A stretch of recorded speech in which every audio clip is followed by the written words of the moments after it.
I am Ferdinand Marcos, and I am the President of the Republic of the Philippines.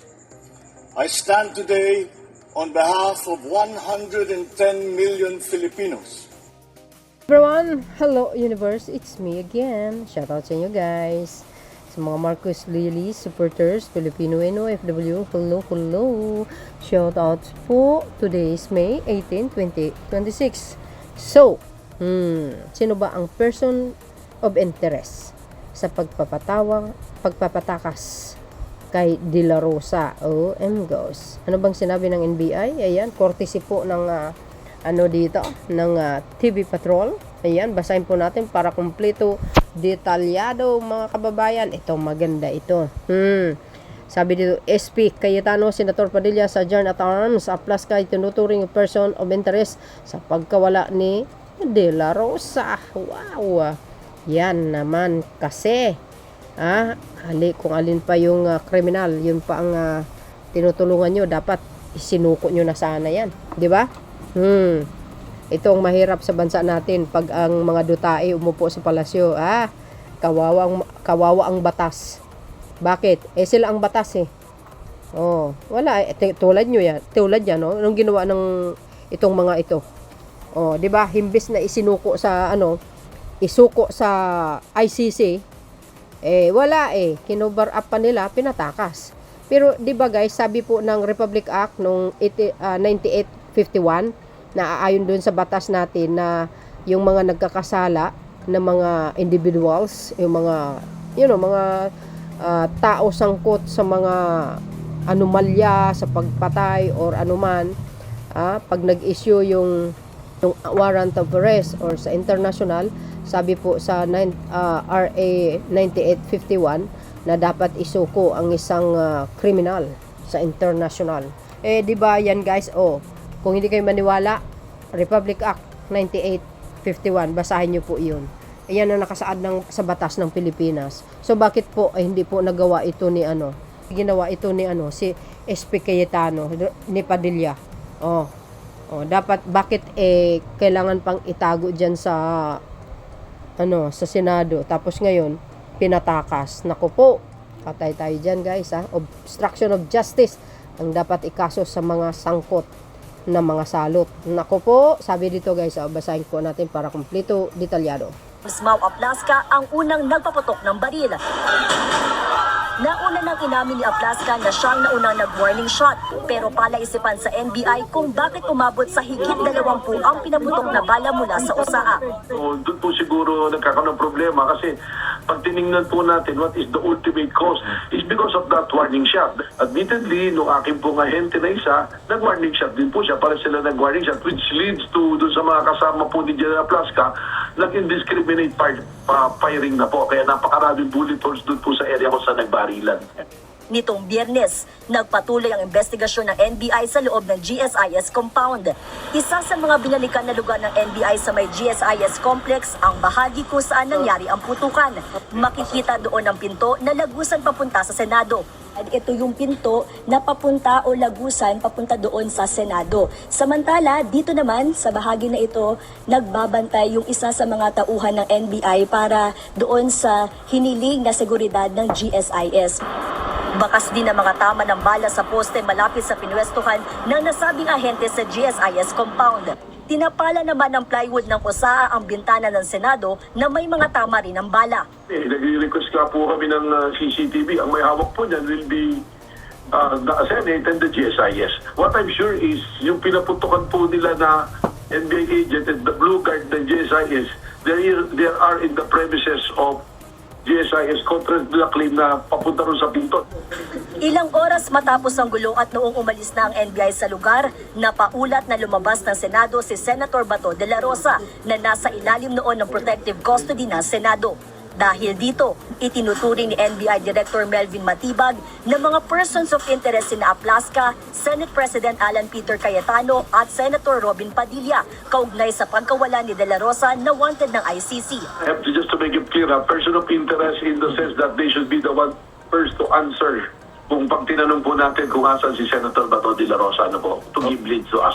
Kasi po, nangako po sila na ginawa nilang protective custody unfair kay Senator Bato, kaya po hindi natuloy yung atin pong pag-aresto nung Lunes dahil ginagalang po natin yung kanilang resolution na yon.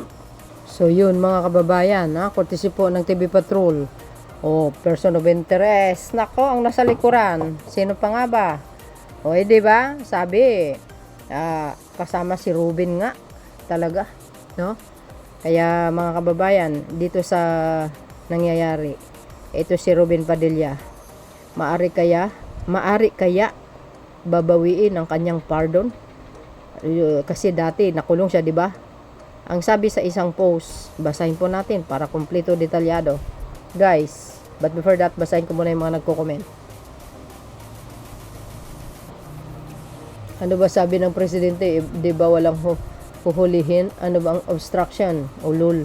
Di mo alam ano yung sinasabi. We will never find justice in a world where criminals make the rule. Yun. No warrant of arrest, Bato is free to go. Gunggong. Nakaidar na po si Bato. Sali nyo si Jinggoy sa pagtago ng CCTV. Patawa kayo. Agay. Nilagay ni Kalbo sa alanganin ang mga kasama niya. Parang lalong sumablay. Diskarte nila. Oo, tama yun. Actually guys, baka napapanood po ng ICC yung nangyari at nakarating sa kanila. Di ba? Parang lalong nadidiin si Digong dito. Bakit? Kung talagang wala naman pagkakasala si Bato, bakit hindi niya harapin ng harap-harapan, di ba? Pagtanggol ang sarili. Pero dahil ito tumakas, nagtago, isa lang ibig sabihin nun, para sa akin lang. Sa nakikita ko, guilty. Ibig sabihin may involvement siya. Tanungin niyo si Mr. Las Cañas, saka si Bato may alam yan. Of course, they are, or maybe there's a ghost carried Bato out from the Senate and brought him somewhere else. Yun naman. Alam ni Senator Padilla yan. Siyempre, pag itatanong, deny pa more. So, bago natin basahin yon mga kababayan, sabi po dito ng Abante News Online, isang kilalang politiko umano ang tumulong sa pagtangas ni Senator Bato de la Rosa. Ayon sa source ni veteran columnist Ramon Tulfo. Ayan guys, talagang malakas ang intel ni Mr. Montulfo guys. Isang tanyag na politisyan ang tumulong sa pagkatakas ni Senator Bato ayon sa aking Tweety Bird. From the Senate Numericho, sila Senator Ruben Padilla sa Manila Yacht Club. Oh my gosh, kung saan sumakay sila ng yate ng nasabing politisyan na pumalaot patungong Batangas. Goes. Ang yate ay may pangalang Masarap na Buhay.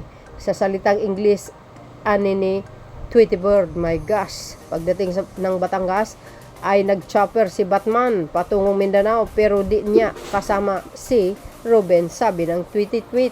Sabi ng tweet. O yan, nasabi na po ng Abante. At Mr. Tulfo na nagsalita. So, sa hirala nyo, for sure, totoo yun. O ayan. Ano bang klaseng ikaso dito? Obstruction ba? Nako po. Nako, delikado yan. Ito si, ang kapal talaga ng mukha nito ni Padilla. Akala mo kung sino. O, di ba?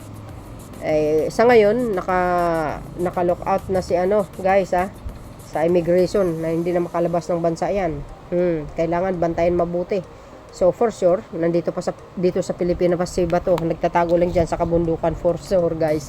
So, sabi ko nga, ano ba ang maaring mangyayari? Pwede bang tanggalin ng kanyang pardon si Padilla?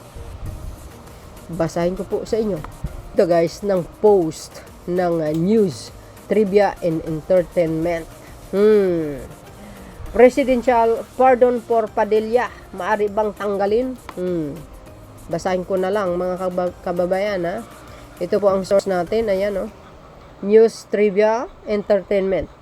Presidential pardon na ibinigay kay Senator Padilla, maaring bawiin o maaring makulong muli kung mapapatunayan na hindi sapat ang ebidensya na ginamit para dito. Agay! Only possible if proven. Granted before final conviction illegal. Not his case. He was convicted final. Oh my gosh. Fake, fraudulent. Forget document. No evidence. Granted for impeachment offense. Not his crime. Goes. Ano guys ang kapalagayan niya? Di ba? presidential pardon na nagpalaya kay Senator Padilla, maaring bawiin, ibalik nyo sa kulungan. Mas maganda pa, 'di ba? Lalo na kung na-found out siya po ang nagpatakas kay Bato. Ano pa ang hihintay ng pangulo natin? Di tanggalin niya, bawiin niya ito. At ibalik sa kulungan, dagdag kaso niya na 'yan. Yung obstruction of justice na sinasabi. Correct me if I'm wrong, mga kababayan. Sabi po dito na nag-comment. Totoo pala 'yun, guys. Pwede pala bawiin. Ayan Wow, bitter for him. Yabang kasi. It's bitter that the execute department should review the absolute pardon given to him by Digong if there is irregularity of such award. Yes. O kailangan reviewin yung guys. Baka binigyan na lang ng pardon kahit sabihin mo malakas ang kaso niya. O, di ba? Yun dapat re-reviewin ng ating yung ating DOJ ba? Or ombudsman. Naku po. Sige, para may kasama si Bato sa loob, may kakausa siya. Oo. 'Di ba? Para one family. It's nice to be back. Heavy arrive mo, boy. Iyak tawa ka pag nagkataon, kaya nga Why not hindi nila gagawin ito, guys? Imbestigahin yung pardon laban kay Padilla. Tapos idagdag nila itong pagkasangkot niya, 'di ba? Dito sa pagpatakas kay Bato, dagdag kaso. Naku po. Balik na 'yan sa silda. Correct. Sige, cage him back. Of course, I agree, guys, Halukayin ang kaso. Yun na lang halukayin. Nahuli siya ng nag-carry ng guns without papilis. O, 'di ba? Nakulong 'yan.